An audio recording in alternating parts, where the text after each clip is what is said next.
उस्मान शाह हुड़ी में ख़बर शामिल क्यों गोठ टंडो सूबड़ो में 13 साल जे नीगर मुबैना बदफिली जो केस दाख़िल किया वियो है। उमर सां थाणे जी हद वारे गोठ टंडो सूबड़ो वसण मुस्कान की फरियाद ते नीगर सां बदफिली जो केस दाख़िल करायो वियो है। पुलिस पारां जवाबदार ज़ाहिद रुझानी के गिरफ़्तार करण की दावा कई वई है।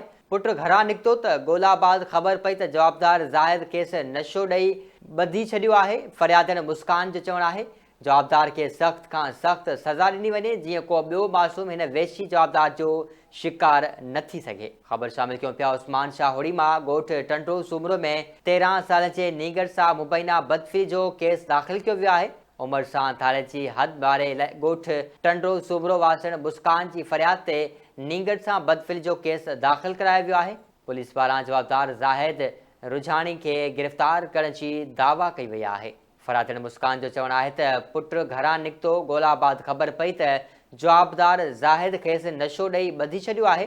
जवाबदार खे सख़्त खां सख़्त सज़ा ॾी वञे जीअं को ॿियो मासूम हिन वेशी जवाबदार जो शिकार न थी सघे।